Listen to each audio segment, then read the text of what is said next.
The bill that I'm about to sign helps to achieve that goal. One thing that it does is it ensures that every eligible voter will have the opportunity to vote. One way that it achieves that is it provides even more hours of time for people to be able to go cast their vote. Let's do some comparison here so you can understand the magnitude of the early voting time period that voters have in the state of Texas. Texas provides 12 days of early voting, and this law even adds more hours during those early voting days. By comparison, the president's home state of Delaware provides 0 days and 0 hours of early voting. No one is saying that what happens in Delaware denies people the right to vote. Similarly, in Texas, because of the 12 days of early voting and even more hours of early voting, as well as flexibility with regard to voting on election day, it ensures that Texas provides even more opportunities for people to engage in the voting process than the president's home state of Delaware, as well as many other states across the entire country. The law does, however, make it harder for fraudulent votes to be cast. One area that makes it harder to cheat concerns mail-in ballots. Now, mail-in ballots, this is an area where both Republicans as well as Democrats agree has been the easiest way to cheat in the election process. The law that I'm about to sign fixes that problem. Another issue that this law addresses is ballot harvesting. It makes ballot harvesting a third-degree felony. Now, this is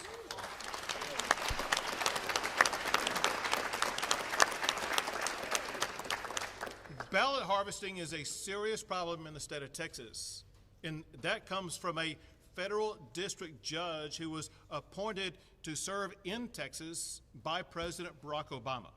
That federal district judge heard a case, a trial, and during that trial there was an abundance of evidence presented, an abundance of law presented. And after all of the law and all of the evidence was presented, the judge appointed by Barack Obama wrote an opinion deciding that case. And in that opinion, that judge wrote that ballot harvesting occurs in abundance in the state of Texas, showing the challenge that it poses and showing the reason why Texas took up this cause to make sure that ballot harvesting fraud will be eliminated in the state of Texas. The bottom line of what the law does is what the members around me have said all along. The Texas law, it does make it easier than ever before for anybody to go cast a ballot. It does also, however, make sure that it is harder for people to cheat at the ballot box in Texas.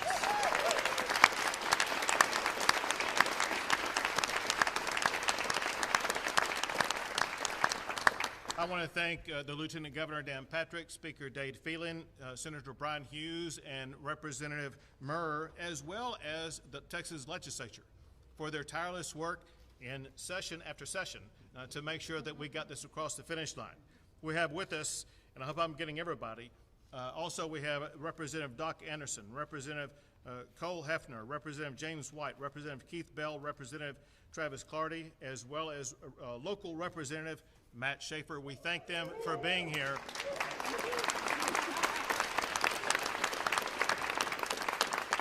We thank them for helping to get this bill to my desk. Now, Lieutenant Governor Dan Patrick. Thank you, Governor, and thank you for coming to Tyler for this. Brian Hughes, Senator Hughes had quite a session, by the way. Senate Bill 1.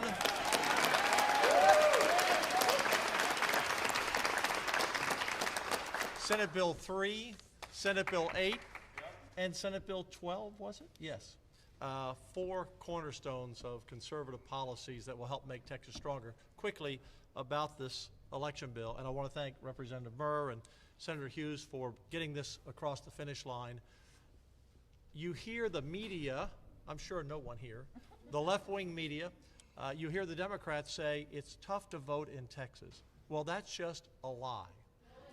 The Texas Association of Business did a poll in June, and 95% of Texans said it's easy to vote in Texas. When we passed photo voter ID in the Senate in 2011, I was one of the authors of that bill, they said the same thing about that bill. It's going to suppress votes and people won't vote. Since that bill passed, Texas has increased voter turnout more than any other state in the country.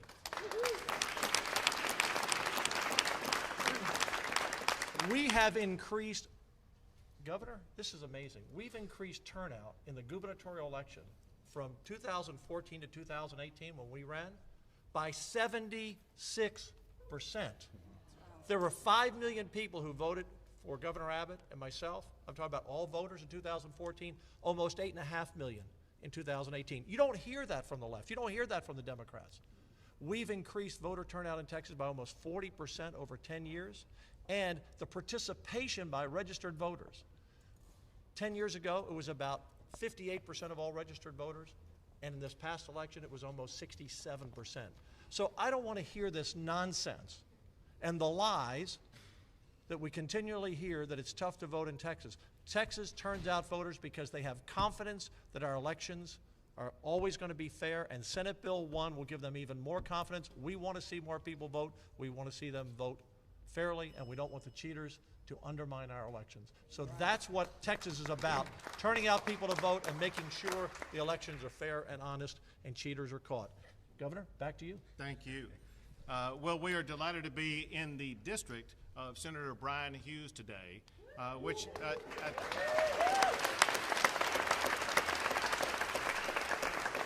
think may also represent one of my hometowns, Longview, Texas, Yes, does it sir. not? Yes, sir. It's great to be back in my hometown of East Texas. But Senator, thank you for your leadership on this. Turn the mic over to you. Governor, thank you so much. Let me thank everyone for being here today. It's an exciting day, and we don't want to forget what brought us here. Today's a happy day, a positive day. We're here because we're responding to some real problems we've had in Texas. In Longview, Governor, as you know, we have a county commissioner under indictment for mail ballot fraud. Exactly. Anybody who tells you there's no voter fraud in Texas is telling you a very big lie. It's going on today.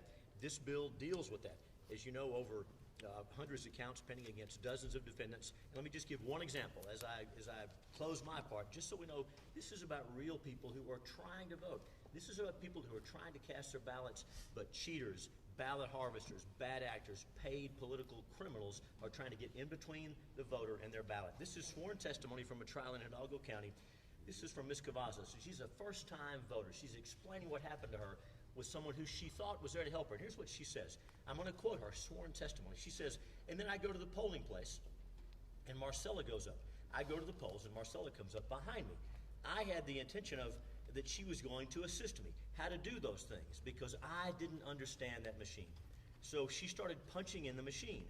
I don't even remember the language in the poll. So she was telling me, you're going to press here, you're going to press over there.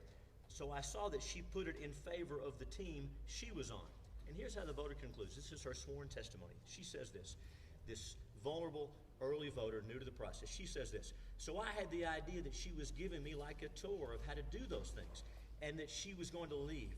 So by the time I told her, okay, let me vote on my own, she said, no, you already voted. That's what Senate Bill 1's about, protecting voters like Ms. Cavazos, like our voters in East Texas, in urban Texas, across the state.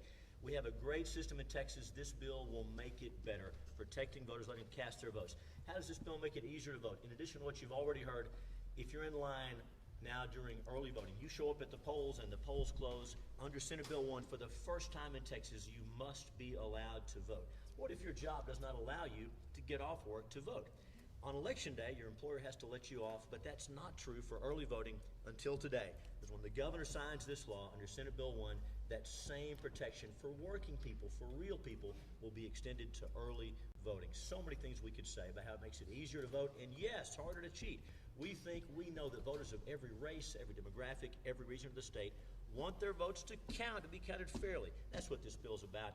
And we're so glad to be here. Governor, it's an honor to have you back in Tyler. My goodness, just months ago we were here talking about the social media bill. Thank you again for all you do. You should know the governor is very hands-on. He's involved in the details of these bills He cares about these things. And Lieutenant Governor Patrick, this is Senate Bill 1 for a reason. In case you didn't know, those numbers are assigned by the Lieutenant Governor.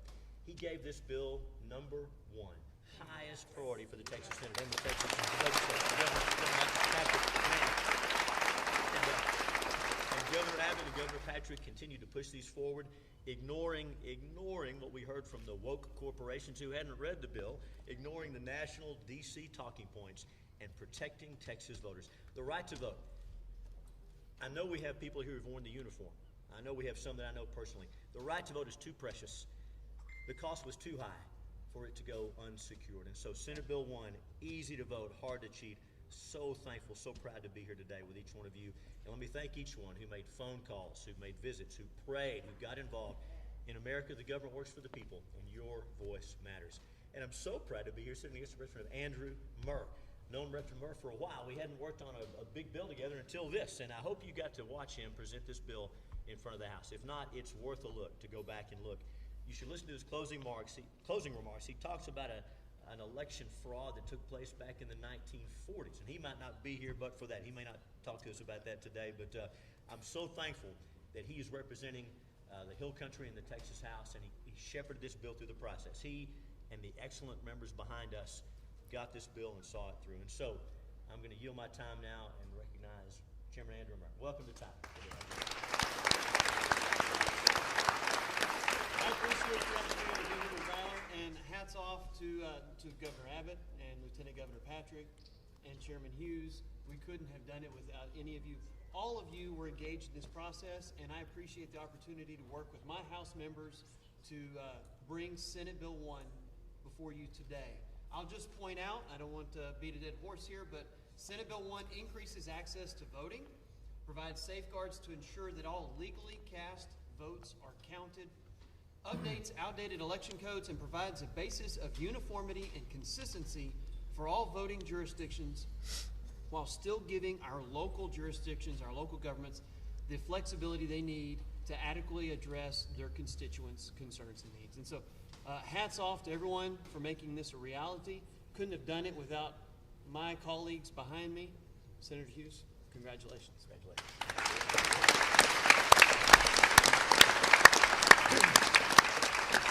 Now let's make this final.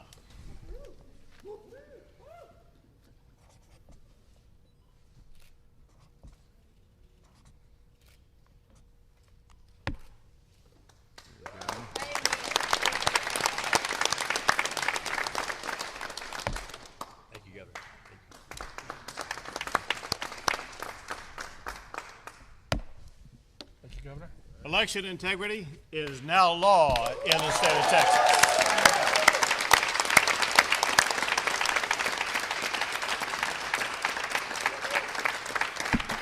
We'll take a few questions. Well, we're in Tyler because the lead advocate for this from the very beginning has been Brian Hughes. If you watch Senator Brian Hughes talk on television, talk to the media, talk to the Senate, talk to the House, talk to me about it. He carried a heavy load in getting this across the finish line. And so in his district is the right place to sign SB 1 into law in Texas.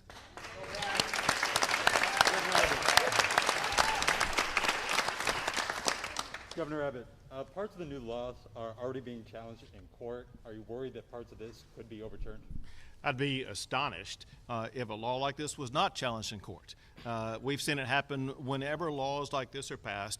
The first thing the Democrats do is they run to the courthouse and try to challenge it. I feel extremely confident that when this law makes it through the litigation phase, it will be upheld in a court of law because exactly what we've said. It does make it easier for people to be able to go vote. No one who is eligible to vote will be denied the opportunity to vote. It does, however, make it harder for cheaters to cast an illegal ballot. Those are the kinds of principles that the courts will uphold. Governor, all eyes have been on Texas for several months now on this. Now that this is law, what do you expect to happen as far as other states possibly following suit? Now, there's others, Florida and Georgia, that have, but does this open the door? Do you think it will? Well, listen, Texas obviously is a national leader as it concerns the laws that we pass and other states follow. And if other states are looking for a paradigm of what is a good approach to make sure that everybody who wants to vote is going to have the opportunity to do so, this is that type of bill. Not all states provide 12 days of early voting with the additional hours of early voting. Not all states provide that people will get time off from work to be able to go cast a vote. Not all states provide that people who show up in line during the voting hours, as long as they show up before the polls close, even if it's a 1 or 2 hour long line, they will be able to cast their vote. Texas does make it so easy to vote that this is a good paradigm for other states to follow. Two more questions. Governor, regarding the heartbeat bill, why force a rape or incest victim to carry a pregnancy to term? It doesn't require that at all because obviously it provides at least 6 weeks for a person to be able to get an abortion. And so for one, it doesn't provide that. That said, however, let's make something very clear. Rape is a crime, and Texas will work tirelessly to make sure that we eliminate all rapists from the streets of Texas by aggressively going out and arresting them and prosecuting them and getting them off the streets. So goal number 1 in the state of Texas is to eliminate rape so that no woman, no person will be a victim of rape.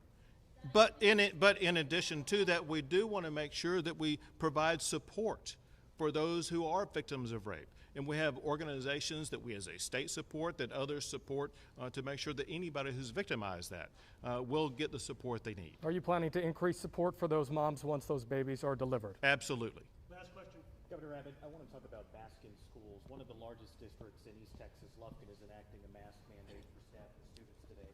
Superintendent Lynn Torres said last week that she wished the state would have given them more help with this and making a decision and more of a backing. Do you think you've done enough for schools to help them keep the doors open and keep their students and their staff safe? We think that the approach to schools is the right approach because it ensures that the ultimate decision maker for a child who goes to school actually is not a school, it's a parent.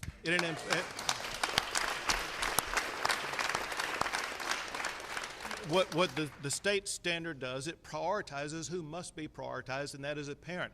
Every parent has the right to decide whether or not their child will or will not wear a mask, and a parent knows far better than an educator or some other government bureaucrat whether or not a mask is right for a child. Another thing that we've seen is a hodgepodge of different rulings from different jurisdictions across the state of Texas. There are some school districts that are adamant against having mask mandates, while at the same time there are other school districts that want to impose mask mandates. And that is exactly why it is appropriate for the Texas Supreme Court to decide this issue so that we don't have a patchwork decision-making process across the state of Texas. Instead, we have uniformity coming from the governor of the state of Texas. Thank you.